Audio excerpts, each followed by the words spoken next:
ዛሬው ፕሮግራማችን ደግሞ የአያት ሪል ስቴት የሱቆች መረጃ እንሰጣችኋለን። ከዚህ በፊት በለቀቅነው ቪዲዮ ላይ አንዳንድ ጥያቄ ጠይቃችሁናል። ከእናንተ የመጣውን ጥያቄ በዛሬው ፕሮግራማችን የምንመልስላችሁ ይሆናል ማለት ነው። አብራችሁን ቆዩ።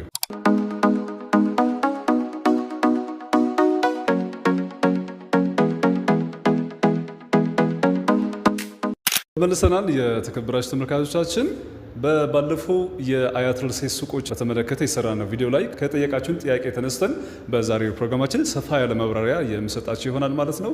ከጥያቄዎቹ መካከል የሱቆቹ የዲስካውንት መጠን በተመለከተ ግልጽ አድርግልን ባላችሁ መሰረት በዛሬው ፕሮግራም በደንብ መረጃውን የምሰጣችሁ ይሆናል ማለት ነው። አያት ሪል ስቴት በቅርቡ ማለትም 2 ሳምንት አይሆነውም አያት ሪል ስቴት የሱቆቹ ላይ ቅናሽ ካደረገ ማለት ነው። የሱቆቹ ቅናሽ ከፍ ያለ ቅናሽ ነው። በተለይ ደግሞ አያት ሪል ስቴት ላይ ቤት ገዝታችሁ አክሲዮን ገዝታችሁ በተጨማሪ ደግሞ ሱቅ መግዛት ፈልጋችሁ በዋጋ ምክንያት ያልገዛችሁ ደንበኞቻችን የዛሬው ፕሮግራማችን በጣም ይጠቅማችኋል። በእርግጠኝነት እዚሁ መኖሪያ ቤታችሁ አድርጋችሁ ደግሞ እዚሁ ሱቅ ቢኖራችሁ ለስራም ለመኖሪያም ሳይቱ ለእናንተ አመቺ ይሆናል ማለት ነው። እዚሁ በኢትዮጵያ ትልቁ የገበያ ማዕከል ላይ አያት ሪል ስቴት ሱቆቹ ላይ ከፍተኛ ቅናሽ አድርጎ እየሸጠ ይገኛል። ከግራውንድ ጀምሮ እስከ 3ኛ ፎቅ ላይ ለምትፈልጉት የንግድ ስራ የሚውሉ ከ24 ካሬ ጀምሮ እስከ 300 ካሬ ስፋት ያላቸው ሱቆች ለሽያጭ አውጥተናል ማለት ነው።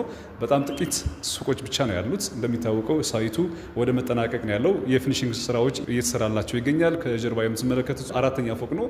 4ኛ ፎቅ ደግሞ ለተለያዩ መዝናኛ ቦታዎች የሚውል የሰርቪስ ድርጅቱ ሰርቪስ የሚያደርግበት አጠቃላይ ሳይቱ ሰርቪስ የሚደረግበት ቦታ ላይ ነው ያለ ነው። እንደምታዩት ቆንጆ የሆነ ግንባታ ሂደት ላይ ነው ያለ ነው ማለት ነው። ስለዚህ እዚሁ ላይ ሱቅ መግዛት ለምትፈልጉ ከግራውንድ ጀምሮ እስከ 3ኛ ፎቅ በጣም ጥቂት ቁጥር ያላቸው ሱቆች ማግኘት ትችላላችሁ። ግራውንድ ላይ መግዛት ለምትፈልጉ ለባንክ፣ ለኢንሹራንስ፣ ለሱፐር ማርኬት የሚከራዩ ተለቅ ያለ ካሬ ያላቸው ሱቆች ነው አሁን እየሸጠን የምንገኘው።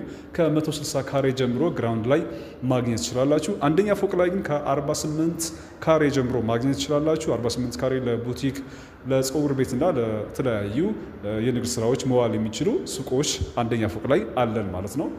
ሁለተኛ ፎቅ ላይ ደግሞ ከ27 ካሬ ጀምሮ ማግኘት ትችላላችሁ። በእርግጥ ሱቆች በጣም ጥቂት ናቸው፣ ሁለተኛ ፎቅ ላይ ያሉ ካሬዎች ማለት ነው። ከ27 ካሬ ጀምሮ ማግኘት ትችላላችሁ። ሶስተኛ ፎቅ ላይ ደግሞ ከ24 ካሬ ጀምሮ ማግኘት ትችላላችሁ። ስለዚህ እነዚህ ሱቆች በየፍሎሩ ማግኘት ትችላላችሁ ማለት ነው።